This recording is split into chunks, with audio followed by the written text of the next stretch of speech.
Hi friends, எல்லாரும் எப்படி இருக்கீங்க? Welcome to our channel. It's RN Root. இந்த வீடியோவில் என்னோடய சாட்டர்டே ரொட்டீனில் நான் என்னென்ன பண்ணுறேன்னு தான் உங்ககிட்ட ஷேர் பண்ண போகிறேன். ஆஸ் அ ஒர்க்கிங் உமனாக நான் வந்துட்டு வீக் டேஸ்க்கு தேவையான எல்லா திங்ஸ் வெஜிடபிள்ஸ் எல்லாமே வந்துட்டு சாட்டர்டேவே ப்ரிப்பேர் பண்ணிக்குவேன். ஏன்னா நானும் என் ஹஸ்பண்டும் 2 பேருமே ஒர்க் பண்ணுறாங்காட்டி ஒர்க்கிங் டேஸில் நல்லா பீஸ்ஃபுல்லாக ஒர்க் பண்ணணுன்னு சொல்லிட்டு என்னென்ன தேவையோ அது எல்லாமே மோஸ்ட்லி பார்த்திங்கன்னா சாட்டர்டேவே ரெடி பண்ணி வச்சுக்குவேன். சாட்டர்டே மார்னிங் பார்த்திங்கன்னா அப்படியே மெதுவாக எழுந்திரிச்சு பிரேக்ஃபாஸ்ட் எல்லாம் சாப்பிட்டு முதல் வேலையாக போய் தேவையான காய்கறி எல்லாம் வாங்கிட்டு வந்து வச்சுருவேன். காய்கறி வாங்கிட்டு வந்து வச்சுட்டு அது தனித்தனியாக வந்துட்டு செப்ரேட் பண்ணி வச்சுருவேன். இன்றைக்கி என்னென்ன காய்கறி எல்லாம் வாங்கியிருக்கேன்னு பார்த்தீங்கன்னா வெங்காயம் 3 kgs, அப்புறம் டொமேட்டோ 1 kg, அப்புறம் முட்டைக்கோசு, கேரட்டு, பட்டாணி, இஞ்சி, அப்புறம் ஆஸ் யூஷுவல் நமக்கு டெய்லி தேவைப்படுற கொத்தமல்லி, புதினா, கருவேப்பிலை, இஞ்சி, லெமன் இதெல்லாம் வாங்கியிருக்கேன். இந்த எல்லா வெஜிடபிள்ஸும் பார்த்தீங்கன்னா வாஷ் பண்ணிவிட்டு நியூஸ் பேப்பர் இல்லைன்னா ட்ரை கிளாத் ஏதாவது வச்சு நீங்கள் நல்லா வந்துட்டு ட்ரை பண்ணிவிட்டு ஃப்ரிட்ஜில் இருக்க கண்டெய்னர்ஸ் பாக்ஸ் ஏதாவதுல நீங்கள் வந்துட்டு ஸ்டோர் பண்ணி வச்சிட்டிங்கன்னா உங்களுக்கு 10 days வரைக்கும் ஃப்ரெஷ்ஷாக இருக்கும். இப்படி நம்ம பண்ணுறதுங்காட்டி 10 days வரைக்கும் இருக்குமோ. ஸோ மந்த்லி வந்துட்டு ஒரு 3 times மட்டும்தான் நம்ம இந்த மாதிரி வந்துட்டு க்ளீன் பண்ணி வைக்கிற மாதிரி இருக்கும். மாம்பழம், பலாப்பழம் எப்படி இதெல்லாம் வந்துட்டு சீசனல் ஃப்ரூட்ஸ்ன்னு சொல்லிட்டு அந்த சீசனுக்கு கிடைக்கிற அதிகமாக விளையிற பழம்லாம் எப்படி நம்ம விரும்பி சாப்பிட்றோமோ அதே மாதிரி அந்தந்த சீசனுக்கு நமக்கு அதிகமாக கிடைக்கிற வெஜிடபிள்ஸ் வந்துட்டு மேக்ஸிமம் நம்ம வாங்கி சாப்பிட்றது நம்ம ஹெல்த்துக்கு ரொம்ப நல்லது. வெஜிடபிள்ஸ் கூடவே பார்த்திங்கன்னா கொஞ்சம் எக்ஸும் வாங்கி நான் ஸ்டோர் பண்ணி வச்சுக்குவேன்.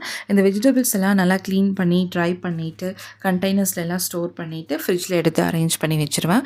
அப்புறம் நான் வாங்கின வெஜிடபிள்ஸுக்கு தகுந்த மாதிரி தான் வந்துட்டு அந்த வீக்குக்குரிய ஃபுட் மெனு வந்துட்டு பிளான் பண்ணுவேன். என்னோடய ஃபுட் மெனு பார்த்திங்கன்னா எப்பவுமே வந்துட்டு ரொம்ப சிம்பிளாக இருக்கணும், ஈஸியாகவும் செஞ்சு முடிக்கணும், அட் தி சேம் டைம் வந்துட்டு ஹெல்த்தியாகவும் இருக்கணும்னு தான் நினைப்பேன். பட் ஆனால் வந்துட்டு வெரைட்டியாக செய்யணும் அப்படின்னு தான் நினைப்பேன். எனக்கு 1.5 yearsல வந்துட்டு ஒரு பெண் குழந்தை இருக்காங்க. மோஸ்ட்லி வந்துட்டு அவங்களுக்கு நல்ல ஹெல்த்தியானதை செஞ்சு கொடுக்கணும் அப்படிங்கிறது வந்துட்டு என் மைண்டில் ஓடிட்டே இருக்கும்.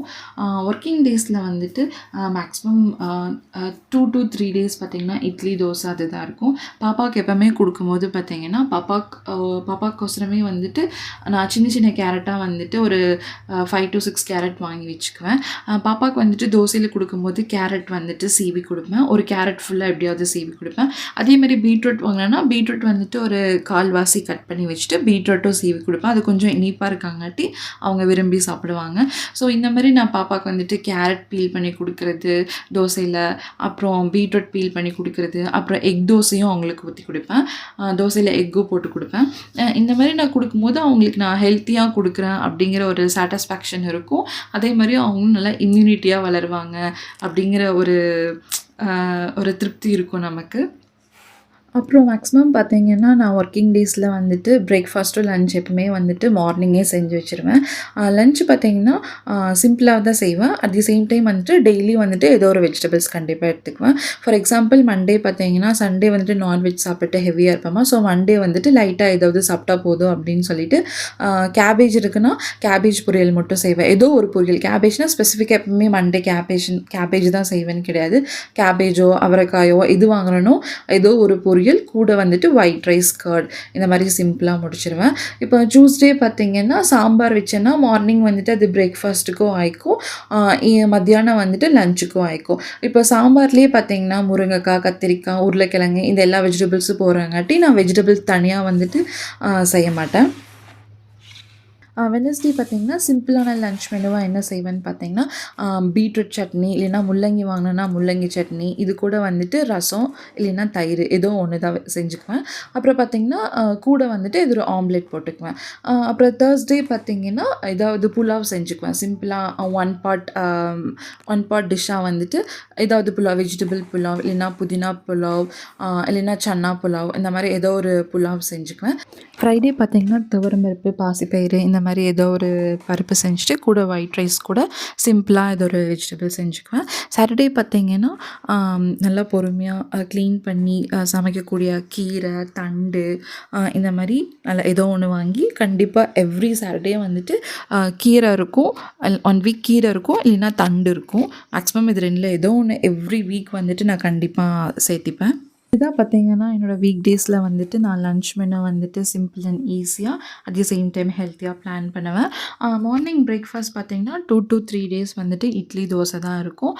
இட்லி, தோசைக்கும் பார்த்தீங்கன்னா நடக்கல முத்து சட்னி, புதினா சட்னி இந்த மாதிரி வந்துட்டு ரெஃப்ரெஷிங்கான ஹெல்த்தியான சட்னி தான் அரைச்சிக்குவேன். அப்புறம் வந்துட்டு இடையில ஏதோ ஒரு நாள் வந்துட்டு வெண்பொங்கல் செஞ்சுக்குவேன். அப்புறம் சம்பா ரவை இந்த மாதிரி செஞ்சு மேனேஜ் பண்ணிக்குவேன். அப்புறம் நைட்டு பார்த்தீங்கன்னா ஹெல்த்தியாகவும் சாப்பிட்ணும், டேஸ்டியாகவும் சாப்பிட்ணும். ஏன்னா ஈவினிங் டைமில் கொஞ்சம் டைம் இருக்காங்காட்டி நல்லா ஃப்ளேவர்ஃபுல்லாக சமைச்சு சாப்பிட்டு நிம்மதியாக தூங்கணும்னு நினைப்போம். மேக்ஸிமம் எங்கள் வீட்டில் பார்த்தீங்கன்னா நைட் வந்துட்டு மேக்ஸிமம் 3 to 4 டேஸ் வந்துட்டு சப்பாத்தியாக இருக்கும்.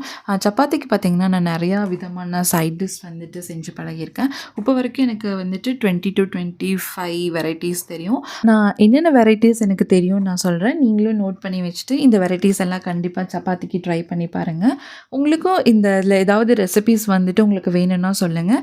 நான் குக் பண்ணி உங்களுக்கு கண்டிப்பாக போஸ்ட் பண்ணுறேன். என்னென்ன ரெசிபீஸ்ன்னு சொல்கிறேன். சோயா கறி, சென்னா மசாலா, பன்னீர் புர்ஜி, எக் புர்ஜி, மஷ்ரூம் கறி, தால் நார்த் இந்தியன் ஸ்டைலில், அப்புறம் vegetable kadai, vegetable kurma, rajma masala, potato capsicum கறி, எக் கேப்சிகம் கறி, தக்காளி தொக்கு, paneer butter masala, palak paneer, onion masala, cucumber raita, cashew egg creamy gravy, அப்புறம் வந்துட்டு கொண்டக்கடலை கறி, சிக்கன் செட்டிநாடு மசாலா, மஷ்ரூம் பள்ளிப்பாளையம். நான் சொன்ன சைட் டிஷ் எல்லாமே பார்த்திங்கன்னா சப்பாத்திக்கு வந்துட்டு அல்ட்ரா பெஸ்ட்டு காம்பினேஷனாக இருக்கும்.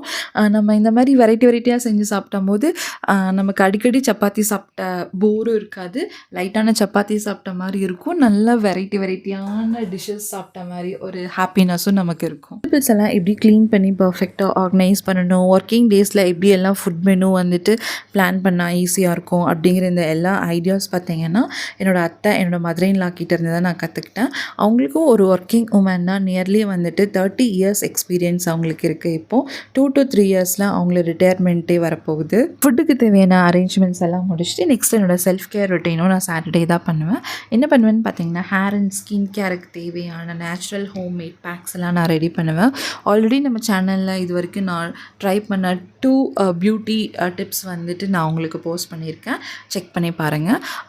நெக்ஸ்ட் வீக்கும் வந்துட்டு ஒரு நியூ பியூட்டி டிப் வந்துட்டு போஸ்ட் பண்ண போகிறேன். கண்டிப்பாக அதையும் செக் பண்ணி பாருங்கள். டுடே டைம் இருந்துச்சுன்னா வீட்லேயே நான் வந்துட்டு ஸ்நாக்ஸ்லாம் நிறைய ட்ரை பண்ணுவேன். இது வரைக்கும் நான் homemade biscuits, cup cake, ragi முறுக்கு, பக்கோடா இந்த மாதிரி நிறைய ட்ரை பண்ணியிருக்கேன். இந்த ரெசிபீஸ் எல்லாம் கண்டிப்பாக நாம் சேனலில் நான் போஸ்ட் பண்ணுறேன். செக் பண்ணி பாருங்கள். ஹோம்மேட் பிஸ்கெட்ஸ், கப் கேக்ஸ் எல்லாம் பார்த்திங்கன்னா ஹெல்த்தியான சத்து மாவு, கோதுமை மாவு இதில் தான் நான் ட்ரை பண்ணியிருக்கேன். கேக் ரெசிபி கூட ஒரு ஷார்ட்ஸில் போஸ்ட் பண்ணியிருக்கேன். செக் பண்ணி பாருங்கள். இது எல்லாத்தை விட நான் சாட்டர்டே பண்ணுற மஸ்ட் ஒர்க் என்னென்னு பார்த்தீங்கன்னா நெக்ஸ்ட் வீக்குக்கான இட்லி, தோசை பேட்டர் ரெடி பண்ணுறது. நான் எப்படி ரெடி பண்ணுவேன்னு பார்த்தீங்கன்னா ஒரு மீடியமான டம்ளரில் ஒரு டம்ளர் ஃபுல்லாக வந்துட்டு உளுந்து எடுத்துக்குவேன். அதே டம்ளரில் 6 டம்ளர் அளவு இட்லி அரிசி எடுத்துக்குவேன். கூட ஒரு 2-3 ஸ்பூன் வந்துட்டு வெந்தயம் சேர்த்துக்குவேன். இது 3 சேர்ந்து ஒரு 3 to 5 hours வந்துட்டு நல்லா ஊற வச்சுட்டு நல்லா கிரைண்ட் பண்ணி ஒரு கல்லுப்பு அளவு கையளவு கல்லுப்பு எடுத்து நல்லா கலக்கி நல்லா புளிக்க வச்சு அடுத்த நாள் வந்துட்டு கலக்கி ஃப்ரிட்ஜில் எடுத்து ஸ்டோர் பண்ணி வச்சுக்குவேன்.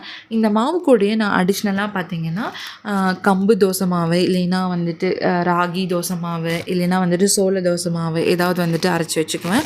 ஒரு 1 to 2 days வந்துட்டு யூஸ் பண்ணுறதுக்கு. இதுவும் எப்படி மெஷர் பண்ணுவேன்னு பார்த்திங்கன்னா ஒரு மீடியமான டம்ளரில் 1 டம்ளர் அளவு அரிசி எடுத்துக்குவேன். அதே டம்ளர் அளவு வந்துட்டு கம்பு, ராகி, சோளம் எது எடுக்கிறோமோ, எந்த தோசை ரெடி பண்ணுறனோ அது எடுத்துக்குவேன். அப்புறம் கூட வந்துட்டு ஒரு 1/4 டம்ளர் அளவு உளுந்து, கொஞ்சம் வெந்தயம் இந்த அளவு மெஷர் பண்ணி நான் வந்துட்டு அரைச்சி வச்சுக்குவேன்.